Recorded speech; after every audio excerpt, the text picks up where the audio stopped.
नमस्कार विद्यार्थी मित्रमैत्रिणींनो, आठवत आहे आपण काय बघतोय? आपली 13वी कविता अनामवीरा है ना, तिचा आपण अभ्यास करतोय आणि पहिली 3 कडवी आपण अभ्यासलेली आहेत. आणि आता पुढच्या कडव्याकडे वळूया. जनभक्तीचे तुझ्यावरीनच उधाणले भाव, रियासतीवर नसे नोंदले कुणी तुझे नाव. बघा, जनभक्ती म्हणजे जनसेवा. तू ज्या जनतेची सेवा करतो आहेस, नच म्हणजे नाही, उधाणले उधळले, भाव म्हणजे भावना, रियासत म्हणजे इतिहास किंवा काय म्हणू अजून आपण त्याला की इतिहासाच्या पानं, साम्राज्यही म्हणू शकता. रियासतीवर, साम्राज्यावरती. बघा, जनभक्तीचे तुझ्यावरीनच उधाणले भाव म्हणजे ज्या लोकांची तू सेवा करतो आहेस, ज्या लोकांसाठी तू तुझे प्राण अर्पण करतो आहेस, ज्या लोकांसाठी तू युद्धात उडी घेऊन, संसारातून उठून युद्धात उडी घेऊन युद्धामध्ये प्राणार्पण करतो आहेस, प्राणाची आहुती देतो आहेस, स्वतःच्या जीवनाचा अंत करतो आहेस, त्या कोणत्याही जनभक्तीने तुझ्यावरती कुठल्याही भावना उधळल्या नाहीत. पुढे काय म्हटलं आहे? रियासतीवर नसे नोंदले कुणी तुझे नाव, किंवा इतिहासाच्या पानावरती किंवा साम्राज्यावरती कुणीही तुझे नाव नोंदले नाही. बघा, पण काय आहे ह्याची भूमिका काय आहे अनामवीराची? की कुणी माझं इतिहासाच्या पानावरती नाव नोंदवू देत, न नोंदवू देत, कुणी आपल्या भावना माझ्याप्रती चांगल्या व्यक्त करू देत, न करू देत, पण मी मात्र माझा भारत देश आणि माझ्या भारत देशातली माझी माणसं यांच्यासाठी सतत माझ्या युद्ध करत राहणार. म्हणजे जिथे माझी गरज आहे लोकांना, तिथे मी त्यांना शांतता देणार, त्यांचं रक्षण करणार, है ना.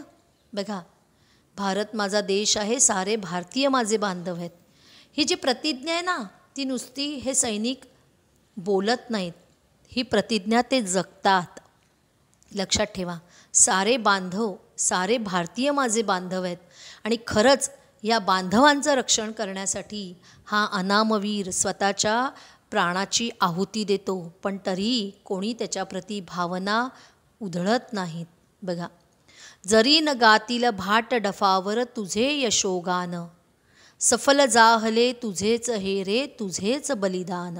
बघा, भाट म्हणजे गायक, डफ म्हणजे माहिती आहे ना, चामड्याचं बनवलेलं ते गोल हे असतं डफ.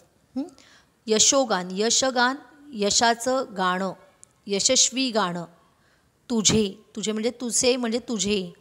बघा काय, की जरी न गातील, कोणी तुझं यशाचं गुणगान गाओ न गाओ, पण तू जे काही बलिदान भारत देशासाठी देणार आहेस, हे बलिदान मात्र सफलच होणार आहे. सफल म्हणजे यशस्वीच होणार आहे.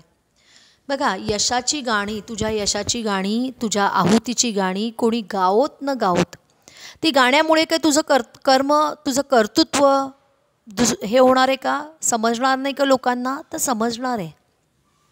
जरी कोणी डफावरती गाणी गावोत न गावोत, पण तू जे आहुती देऊन तू जे यशस्वी झालेला आहेस, ते यश सफलच झालेलं आहे. तुझं बलिदान, तू जे काही दिलेलं आहेस, ते तुझं बलिदान व्यर्थ गेलेलं नाही, तर यशस्वी झालेलं आहे. बघा, समजले इथपर्यंत?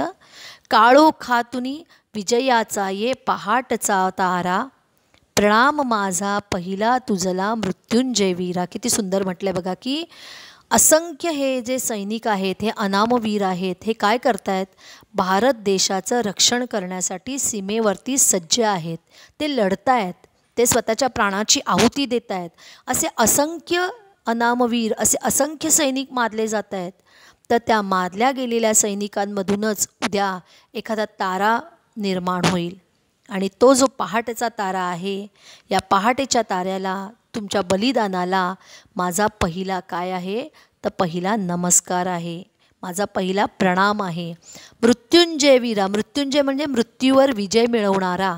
बघा, तू तुझं बलिदान जरी दिलंस, तू मृत्यूला जरी कवटाळलंस, तुझ्यासमोर मृत्यू जरी आला, किंवा तू मृत्युमुखी जरी पडलास तरी तुझा मृत्यू हा विजयी झालेला असेल. तू मृत्यूतूनही विजयी झालेला असणार आहेस. म्हणजे तुझं बलिदान काही व्यर्थ गेलेलं नाही. तर ह्या तुझ्या विजयाला, ह्या तुझ्या मृत्यूला, या तुझ्या बलिदानाला मी माझा पहिला प्रणाम करतो. का? कारण तू आहेस म्हणून आज आम्ही सगळे इथे छान आनंदात वातावरणात जगतो आहे. सगळे सण समारंभ उत्सव साजरे करतो आहे. बरोबर आहे ना.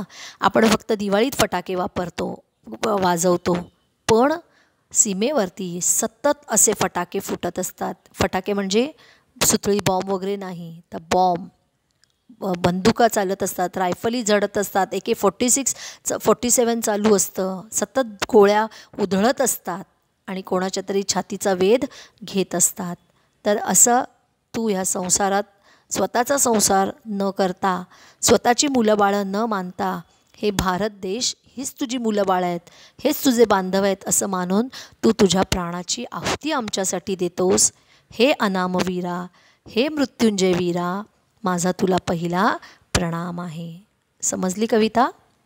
कविता सगळ्यांना समजली आहे ना? हां. तर एकदा कविता मराठीच्या वहीमध्ये लिहून काढायची आहे. त्यानंतर मी जे शब्दार्थ, कठीण शब्द जे सांगितलेले आहेत ते तुम्ही पुस्तकावरही लिहून ठेवा आणि वहीतही लिहून ठेवा. आणि वहीत लिहून झाल्यानंतर स्वाध्याय तुम्हाला लिहायचा आहे आणि स्वाध्याय वहीमध्ये लिहून मला पाठवून द्यायचं आहे. कविता समजली आहे असं आशा करून कविता आता मी इथेच थांबवते. आणि दुसरी गोष्ट, कविता पाठ करून ठेवायची आहे, ती लिहून ठेवायची आहे, कारण तोंडी परीक्षेच्या वेळेला कविता विचारली जाणार आहे. मी इथेच थांबते. धन्यवाद.